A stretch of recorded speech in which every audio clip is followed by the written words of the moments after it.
My father's name was Robert McGee. My mother's maiden name was Bertha Bedell. My father was born in New York City in 1891, and my mother was born on Long Island in 1902.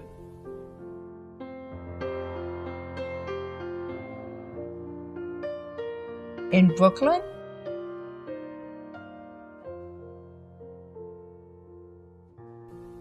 My mother was Pauline Heiser, and she was born in Germany. And my father was Ludwig Sonnenberg, born, I think it was Germany. As far as I know my mother came in about 1912. I don't know when my father came.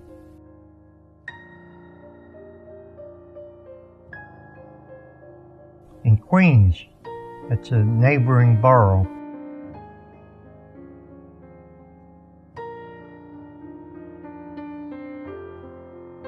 We met at work. And you had red shoes on, right? Yeah, I think that was red shoes and a red dress. Red dress. That's what impressed him, my red shoes and a red dress. And then we went together for a year, and then we got engaged. And we were engaged a year before we were married. And before he even asked me out, he wanted to take me home because I would take the train home from work. And he had a car. And he said he would take me home. And I said, oh, that's nice. Once in a while, my brother borrowed the car, and so we walked home from work. It was about a mile or so. Not bad. And we stopped for an ice cream soda on the way. And when I first saw him, I said to a friend of mine, he has the most beautiful eyes I've ever seen. They're so blue. I love his eyes. And that was it.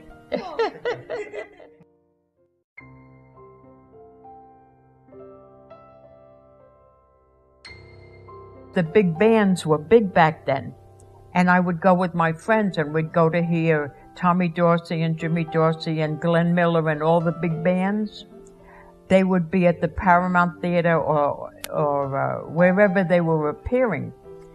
And I would go with my friends because Grandpa was not into that.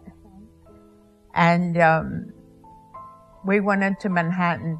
If we went to one of the museums, the planetarium, the Bronx Zoo, we went to Coney Island a few times. There's really a lot to see.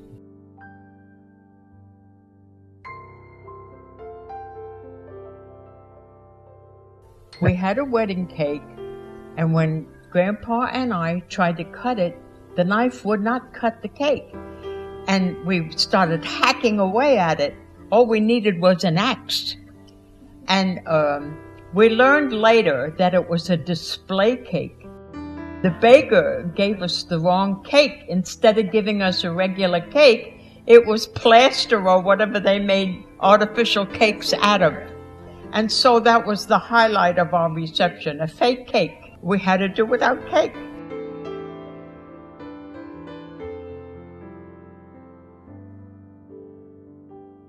Well, I stopped working. I just stayed home and became a housewife. And we didn't have a very exciting life. You know, we were very content to either go to the movies or visit family. That was about it.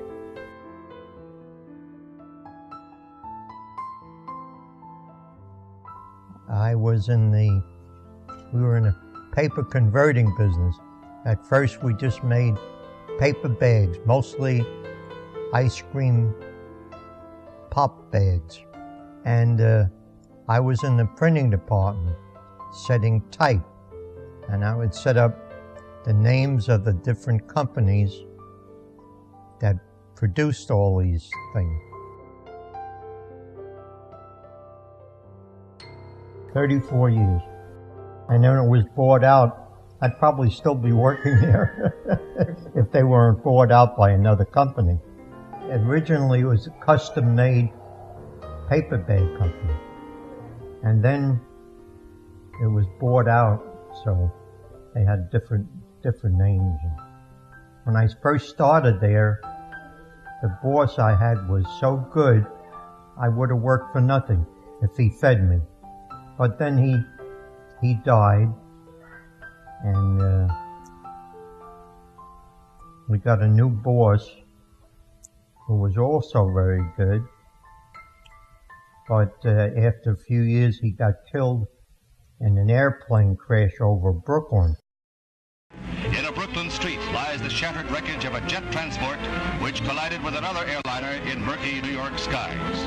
The jet plummeted into a brownstone residential section, killing an estimated 7 persons on the ground, as well as 84 passengers and the crew. Both planes were stacked up in landing patterns, both arriving from the west, one to land at Idlewild, the other bound for LaGuardia Field. Normally, they would have been separated by miles, but apparently the jet was 11 miles from where it should have been, straying into the flight path of the other plane with catastrophic results.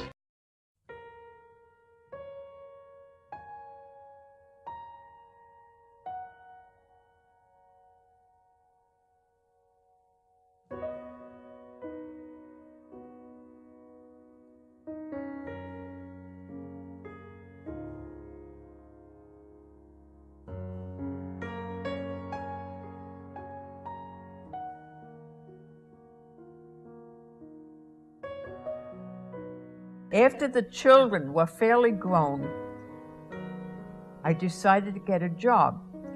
And the biggest employer on Long Island was the Grumman Aircraft Company. So I applied for a job there, and I worked there for 4 years. Then I quit Grumman, and I went to work for Republic Aviation. And I worked for them for 4 years. And that's when we decided to move to Alaska. So I had to quit because it was a very far commute.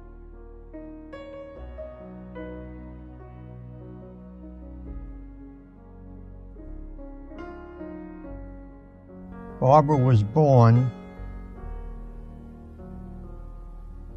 The nurse showed me the baby through the glass window.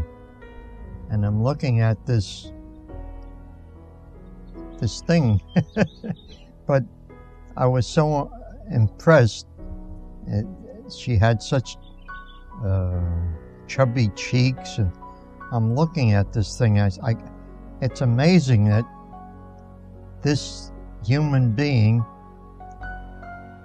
was created with Betty and I. It was just amazing that that happens, and I kept staring at the baby. I just couldn't get over it. They were really exceptional children. I know I sound like a typical mother, but they were very good children. I'm serious. And I remember the day we brought your dad home from the hospital after he was born. And Barbara was 6 years old at that time. And I brought him in, and I put him on the bed. And Barbara came over and looked at him, and she wasn't very impressed. I was in school that day at kindergarten, and I couldn't wait to see my baby brother because I knew he was coming home that day. And I ran all the way home from school to see him, and I ran and I ran, and I saw the baby, and I looked, and I said to my mom, "Why did you get a Chinese baby?" Because he was so fat, he had fat cheeks, and he was like this, so he looked Chinese to me. So I said, "Why did you get a Chinese baby?"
From Out of the Darkness, a report on a major power failure in Canada and the eastern United States. Your hosts, Norman DePoe and Knowlton Nash. Good evening, and a Black Tuesday evening it's been in Toronto and many other cities in the eastern United States and Ontario. Power breakdowns at the height of rush hour, stalled traffic, and marooned thousands in elevators and subway cars, knocked out streetlights, stopped streetcars and trolley buses. Grandpa was always fiddling around with electricity. He loves electricity. Loves electricity. So he was down in the basement. I don't know what he was doing. And all the lights went out. And I thought he did it. So I opened the basement door and I said, "What are you doing down there?" And he said, "I didn't do anything." I said, "Well, all the lights are out." And he said, "Well, I didn't do anything." So he came upstairs. We looked out the door, and the whole street was black. And we worried about Barbara because we said it's almost time for her to come home. And how can she get home? The street lights weren't working. Traffic lights weren't working. She won't be able to see.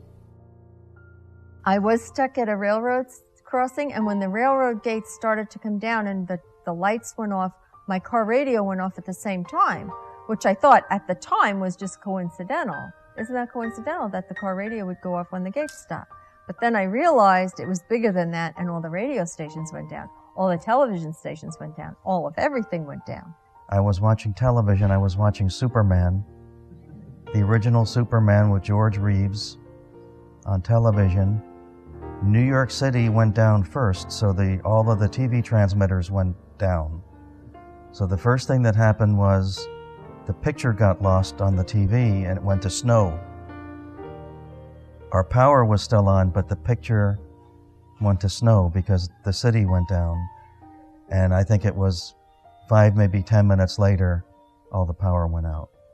Now, the story I was told, our Uncle Paul, who lived on Long Island, used to repair televisions. I think in his basement he had some equipment. And the story I was told was that his TV was on, and when it went to snow, because the city went down, he started taking the back off his set to fix it, thinking that his TV went out, but that wasn't the case. I don't know if that's a true story or not, but that's what I was told.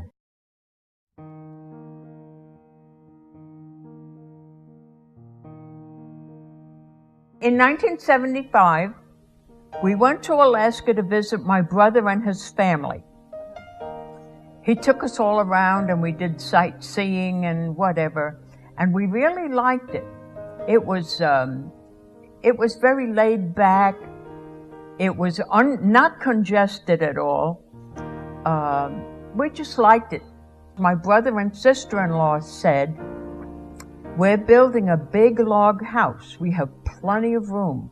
We would like you to consider moving to Alaska, and you can come and stay with us until you find your own place." And it was a very big log house. They had a lot of room. They both went to work all day long, and I stayed home and took care of the house, and they had 3 big dogs. Grandpa and I took care of the dogs. We stayed there for 5 years, and then we got our own place. We didn't mind living in Alaska for the last 28 years, and the time went very, very fast. But as we get older, we're not as tolerant as we were. We don't handle the cold as well as we did. In the beginning, no matter how cold it was out, it didn't bother us.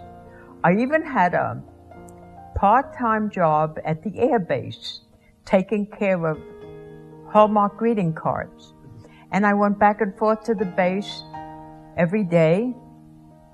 The cold didn't bother me. But as you get older, cold is not very good for your bones. The darkness is a big factor up there. A lot of people suffer from cabin fever because of the darkness. It's depressing. It's confining. Some people handle it very well. Some people don't. I think once you visit Alaska, you see how laid back it is and not so many people, not so congested. It's so wide open. It's such a big change. I think that's what attracted us to it in the beginning. If someone said to us, would you ever consider moving back to New York? We wouldn't do it. And we finally went to the Empire State Building just a short time before we moved to Alaska.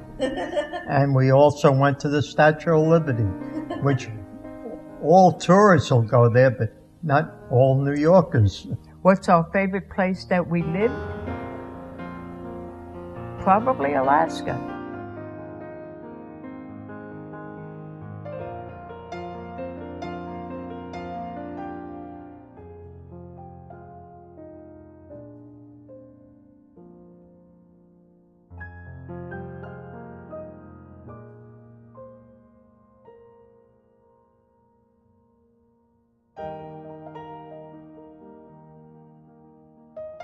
And that cake better not be concrete. Happy anniversary, Grandma and Grandpa. I love you.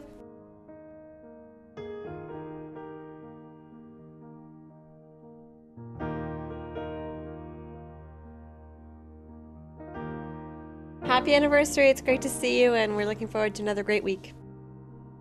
Happy anniversary, Great Grandma and Great Grandpa.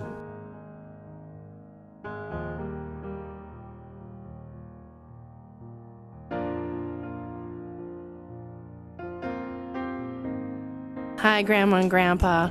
We love you. Happy anniversary for Daddy and Mom, and happy birthday to Mom.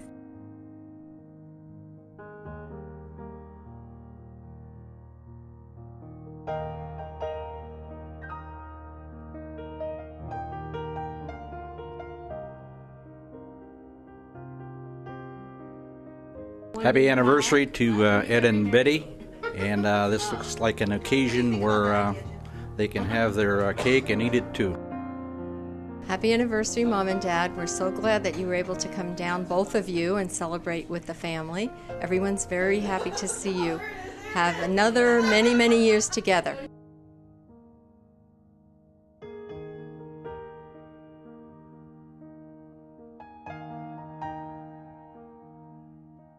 Oh, this is really wonderful. It's a great celebration to be with our family. That's the biggest thrill of all. And Barbara and Norm went to so much trouble, and we really appreciate their kindness. And we had such a nice time at Bethel's house yesterday. We're just very happy to be here.